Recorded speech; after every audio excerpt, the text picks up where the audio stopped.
Sugestão do Rafael Oliveira está aceita. O Jorge Igor responde, pelo menos a primeira edição está garantida nesse domingo, vai depender do número de perguntas que a galera for mandando. O Rafael Oliveira, que não é o competentíssimo comentarista hoje da Band, que trabalhou muito tempo comigo no Esporte Interativo, é inscrito aqui do canal, deu essa sugestão. Jorge, abre um espaço para perguntas da galera, você vai respondendo e tal.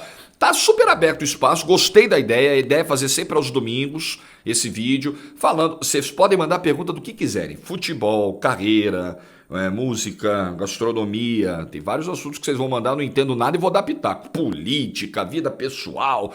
Quer saber de alguma coisa que você acha que a minha opinião pode valer? Manda que a gente vai respondendo. Manda nos comentários desse vídeo aqui perguntas pro domingo que vem, tá? Para hoje já não vai dar mais, já tem algumas aqui que nem vai dar para ler, que chegou um número até maior do que eu pensava. Obrigado a galera, os inscritos aqui do canal. Então você já deixa nos comentários de hoje pro próximo, tá? A ideia é fazer todo domingo.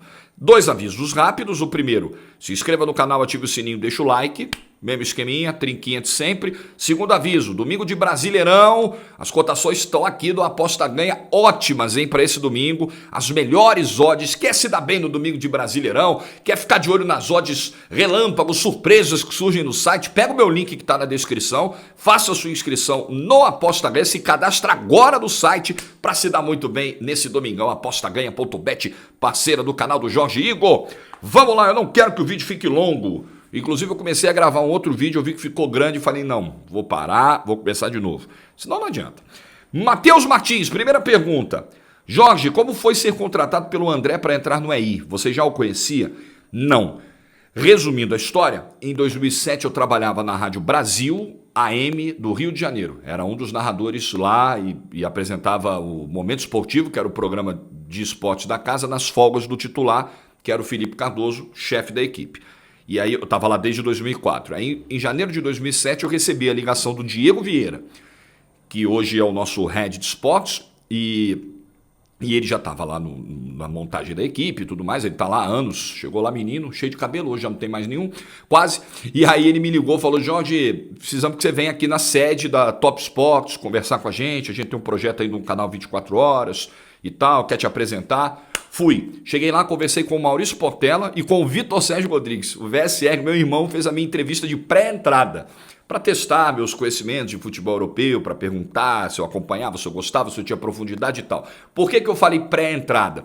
Porque eu fui convidado por eles para fazer um fim de semana de testes. O Maurício me apresentou o projeto, olha, nós vamos botar um canal no ar, 24 horas de esporte aberto e tal, e a gente quer testar com os narradores aqui. Como a sede era no Rio, eles procuraram narradores do Rio, de rádios e tal, que pudessem fazer parte do projeto. Aí eu pensei, tá, enquanto ele falava, eu pensando, isso aqui é daqui a 6 meses, isso aí não vai sair do papel agora. Aí quando ele terminou, eu perguntei, e é para quando? O canal entra quando? Daqui a 15 dias, dia 20 de janeiro. Eu falei, não é possível. E os testes? Já no fim de semana que vem. Queremos você lá. Tá bom. Liguei pro meu chefe, expliquei a situação, meu chefe na Rádio Brasil. Falei, puxa, é uma chance até de um outro trabalho, conciliar os dois. Não, Igor, ele sempre me chamou assim, pode ir fazer os testes. Fui, e aí eu conheci o André Henning, que estava coordenando esses testes. Ele foi o cara escolhido para avaliar os narradores e comentaristas e montar essa primeira equipe do canal. E aí eu fiz, o primeiro teste foi Nacional 0, Braga 0, Campeonato Português, com o Felipe Rolim comentando. E é curioso que o Felipe Rolim, acho que até por questões lá da agenda dele de trabalho, o Felipe Rolim sempre militou na área do direito também, ele não conseguiu, no primeiro momento, fazer parte do time. Tempos depois ele entrou e ficou até 2018 com a gente, virou um baita comentarista que hoje é. E aí, ali eu conheci o André, fiz os testes, fui aprovado, ele me ligou, falou, vem aqui que você está aprovado. Eu tinha muita segurança de que seria, confessando para vocês, estava muito tranquilo, de que tinha feito um trabalho legal. E aí eu conheci ele assim, ele era de São Paulo, trabalhava na Rádio Transamérica em São Paulo, já tinha ouvido o André narrando Olimpíada e tal, mas nunca tinha conhecido pessoalmente. Foi o primeiro contato e ali foi a primeira equipe, né? Dos nomes que eu me lembro, os narradores é fácil, esses eu não esqueço. André Henning, Felipe Santos, Jorge Igor. Éramos nós três os primeiros narradores do canal. Aí o Vitor Sérgio foi o comentarista. O Vitor Sérgio, no primeiro dia, ele comentou 2 jogos. Ele comentou o jogo de abertura do canal, o jogo que ele fez com o André, que foi Arsenal e Liverpool, né, se não me engano. E aí ele fez, foram 3 jogos do dia, aí o segundo jogo foi um jogo do campeonato inglês também. O Felipe Santos narrou com o Jefferson Rodrigues. E o terceiro jogo o Vitor fez comigo. A gente só tinha 2 comentaristas naquele primeiro dia, que foi Redina 0, Palermo 0 pelo campeonato italiano. Esse foi o primeiro jogo ao vivo meu, foi a minha estreia mesmo, e foi com o VSR naquele 20 de janeiro de 2007. Obrigado, Matheus, pela pergunta aí. Vinícius Frazão, Jorge, qual a sua opinião sobre torcedor misto? Cara, torce pra quem ele quiser, cara. Eu torço pra um monte de time. E quem é que vem encher meu saco? Deixa cada um com a sua preferência. Cada um tem os seus motivos. O torcedor nordestino, que muitas vezes ele é estigmatizado por isso, ele passou anos recebendo jogos de Corinthians, Flamengo, São Paulo, Palmeiras, Fluminense, Botafogo, Vasco, Santos. É óbvio que foi criando-se uma identificação, porque era Rio, São Paulo o tempo todo na televisão do cara. Hoje, ele continua recebendo jogos desses times, mas ele começa a receber mais jogos do Ceará, do Bahia, do Vitória, do Fortaleza, do Sport, do Santa, do Náutico, porque a coisa mudou, os estaduais locais passaram a ser mais valorizados, a Copa do Nordeste, principalmente de 2013 para cá, com o esporte interativo, cresceu muito. Então é uma realidade que pode ser que se altere. Esse número de torcedores mistos que chamam, ele pode diminuir com o passar do tempo. Mas isso é um processo, sabe? Não é da noite pro dia. Eu entendo super. O cara tem direito de torcer para quem ele quiser. Tem cara que torce para um clube de futebol do Brasil, outro na Europa, torce para um time da NBA, um time na NFL, um time na Liga Futsal. Deixa o cara, pô. É um patrulhamento chato, sabe? Chato. E isso pode afastar torcedor. Você vai estigmatizar, você vai expulsar da arquibancada o cara que tá com a camisa do Ceará, porque eventualmente ele tem uma simpatia pelo Corinthians. Pô, deixa o cara. Gabriel Serpa. Jorge, qual narrador esportivo você mais admira? Puta, são tantos. Eu vou te falar, Gabriel. Eu tenho algumas simpatias por clubes Brasil afora. Clubes que eu não torço, mas que eu gosto, tenho simpatia, porque e tal, bateu, o Santo bateu, e muito por causa de narradores. Eu, por exemplo, eu adoro o Atlético Mineiro, tenho uma simpatia enorme pelo Galo, muito por causa do Willy Gonzer, dos tempos que eu ouvia os gols do Atlético com o Willy narrando, e depois o Caixa substituindo o Willy, também gostei muito, e até hoje gosto muito, sou ouvinte do Caixa. Então, os narradores, eles provocam em mim esse fascínio. Eu, antes de gostar de futebol e dos clubes que eu gosto do que os narradores fazem. E os narradores de rádio, eles foram muito marcantes para mim na trajetória. É difícil citar um, mas você pediu um, né? Qual é a pergunta? Qual narrador esportivo você mais admira? Perguntinha difícil. Vou te falar, Gabriel, para facilitar então. Dos narradores de TV que eu vi, gostei, me espelhei e tal, o que eu mais gostei foi o Luciano do Vale. O que eu mais tive como referência de um narrador esportivo foi Luciano do Vale. Era o cara com quem eu escolhi assistir as Copas do Mundo. 94 eu vi com o Luciano, 98 eu vi com o Luciano. Então são memórias que eu tenho de uma voz incrível, de uma potência do grito de gol. Assim, um cara que eu gostava muito, Luciano do Vale. Pra mim, assim, foi o que eu mais gostei, mas tem tanta gente boa que... Qualquer dia eu faço uma lista aqui. Eu fui no podcast lá do Capelanes e lá do De Lavada, vocês lembram, né? E aí eu fiz uma listinha lá e tal, qualquer dia. Só que aí se me pedirem pra fazer a lista de novo, talvez entre o nome saia outro, porque é muito narrador. É muito narrador bom, que eu gosto de ouvir. De vez em quando eu pego dia de folga no YouTube e fico ouvindo narrações. Eu vou lá, eu vou ouvir narrações do Osmar Santos, aí começo a ouvir um monte. Narrações do Fiore Giliotti, aí passo lá meia hora ouvindo, indo de um vídeo pro outro. Eu adoro. Rafael Berlim. Olha que perguntinha complicada essa, hein? Qual a hora certa de um narrador se aposentar? Existe algum consenso nessa questão? Pergunto, pois vejo narradores com certo desgaste na voz, não conseguindo atingir os níveis do passado. O mais notável para mim, infelizmente, é o Galvão Bueno. Rafa, obrigado pela pergunta. Não tem hora. Eu acho que a gente que está desse lado aqui e que analisa a carreira de jogador, de treinador, a gente tem que ter muito cuidado com essa coisa de aposentadoria, porque a gente não tem o direito de aposentar ninguém. Ah, porque fulano já passou da hora de parar. Ih, porque o treinador tal tá ultrapassado. Tá aí o Filipão, finalista da Libertadores, e muita gente dizia que era ultrapassado. A gente não tem como definir isso. Isso é desrespeitoso com qualquer profissional, tá? Isso é algo muito íntimo. O profissional precisa entender quando não é a hora.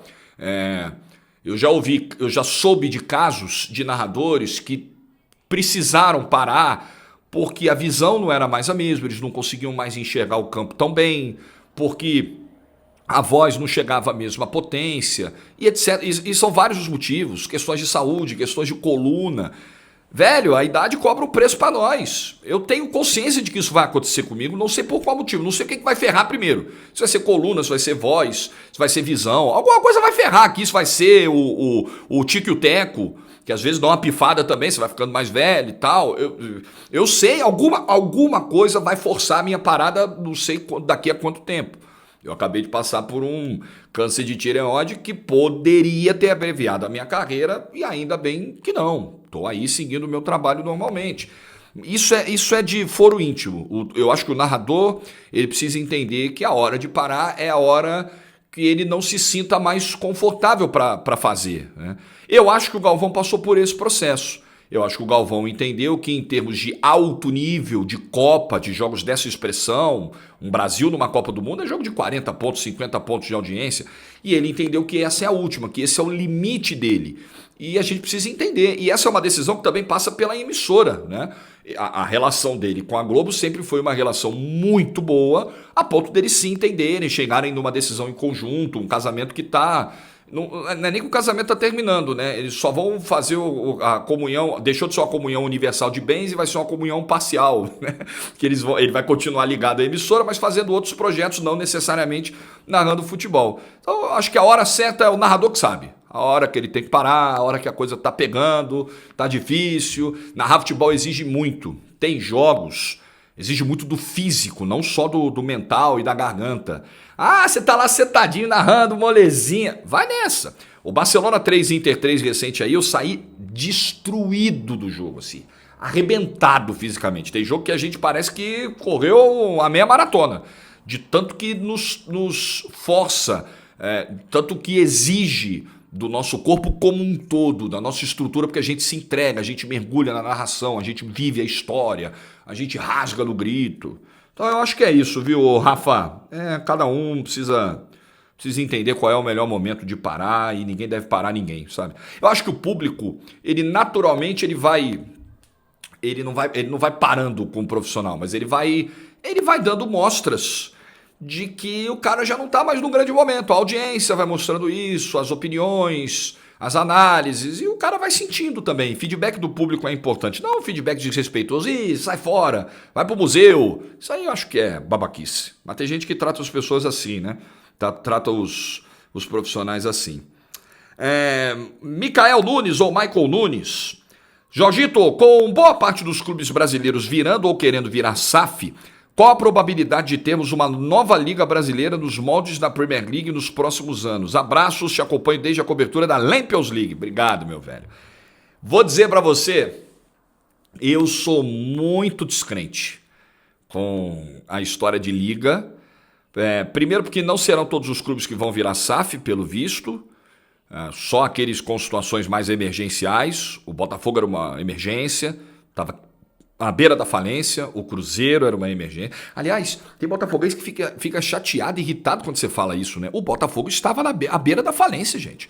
Com 1 bilhão de dívida. Eu sou torcedor de sentar a bunda na arquibancada do Newton Santos. Então, não vem mirar canhão, falar em inflar presa aqui não, porque vocês vão bater com a cara do muro, tá? O Botafogo estava à beira da falência e acabou. E a gente precisa constatar isso. Isso não é vergonha para ninguém. Isso é vergonha para quem passou lá e quebrou o clube e administrou mal. Isso não é vergonha pro botafoguense, não. O Cruzeiro estava à beira da falência. Isso é vergonha falar para um cruzeirense? O cruzeirense vai ficar em vergonha? Não! Isso é vergonha para quem passou lá e saqueou o clube. Sabe, torcedor às vezes é muito melindrado, cara. Então tem os casos mais... O Santos precisa abrir o olho. O Santos tem que achar uma maneira de gerar receitas urgentemente para sair do buraco que ele tá. O Santos arrecada lá 400 mil, 500 mil num jogo grande na Vila, quando muito. E os 3 rivais dele da capital, cada jogo botam 2 milhões de renda. Principalmente Palmeiras e Corinthians, né? Mas o São Paulo também, quando consegue fazer um jogo de grande apelo no Morumbi. E o Santos está ficando para trás. E talvez tenha que virar SAF para ontem. Então esse fenômeno vai acontecer com alguns clubes. O Atlético Mineiro está caminhando para isso. O Atlético Mineiro, na prática, ele já é uma SAF, né? Só falta oficializar, né? O modelo dele é como um modelo de SAF. Mas eu não acredito que todos vão virar e não acredito na união dessas entidades, dessas cabeças, desses dirigentes em prol de um mesmo objetivo quando esbarrar na questão da divisão da grana. A divisão do dinheiro hoje, ela é um pouco desproporcional se a gente comparar com outros centros, e aqueles que hoje estão no topo da pirâmide recebendo mais não estão interessados em pegar uma partezinha do bolo, ficar com esse bolo um pouco menor para dividir para a galera que está embaixo. E assim, eu sei que o dirigente do clube do topo da pirâmide, ele tem que pensar no que é melhor para ele. Ele foi eleito lá para isso, ele foi colocado no cargo para isso, ou ele comprou o clube, no caso de uma SAF, para isso. Super entendo, para lucrar, para dar superávit e com isso aumentar as chances de título. Eu super entendo. Mas se a gente olhar para o produto futebol brasileiro, é melhor para todo mundo. Até para quem está no topo da pirâmide hoje de boa, que esse futebol brasileiro seja competitivo, que esse produto seja melhor, que esse produto seja mais atraente. E aí você precisa fortalecer quem está embaixo e faz parte desse produto também. Só que não existe essa mentalidade aqui em quem comanda o futebol, nas cabeças pensantes. Então, eu não acredito por isso. Eu acho que aí é que a coisa vai pegar. E já está pegando, tá? E já está pegando, tanto que se formaram 2 blocos e tal. Não acredito que a CBF tenha pleno interesse também em abrir mão do poder que ela tem de organizar o futebol brasileiro e uma série de coisas. Não acredito muitas vezes, como dizer isso? Não acredito muitas vezes que os processos de venda de direitos de TV sejam os melhores possíveis, sabe? Obedeçam às melhores práticas no Brasil. Então, é muito problema, tá? É muito difícil. Eu acho que é muito difícil da história se concretizar. Mais uma aqui, ó, para fechar, mais uma aqui da galera que tá mandando, e são muitas perguntas, ó. Jorge, eu tenho uma opinião de que a carreira do Messi e do Cristiano Ronaldo, as carreiras eram muito iguais até o Messi ganhar a 7ª bola de ouro, e o Cristiano e o empresário tomarem essas decisões ruins ultimamente. E depois disso, o Messi disparou na frente. O que você acha? Eu acho que o fim de carreira do Cristiano está caminhando para ser um fim lamentável, assim, menor do que poderia ser, muito menor do que o personagem Cristiano Ronaldo de fato é. Eu acho que a postura do Cristiano muitas vezes ela foi uma postura pouco simpática, errática.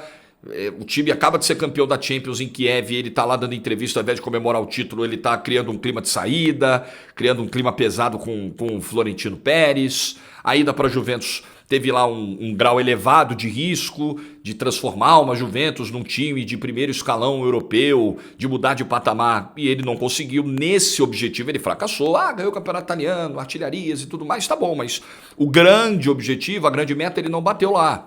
E no Manchester United, dessa passagem, a gente nem precisa dizer o que está sendo, né? Ele sendo obrigado a jogar uma Europa League, ele fazendo beicinho para não entrar, indo embora do estádio antes da hora. Então, eu acho que no caso do Messi com o Barcelona, acho que o Messi foi muito mais sacaneado pelo Barcelona do que o contrário.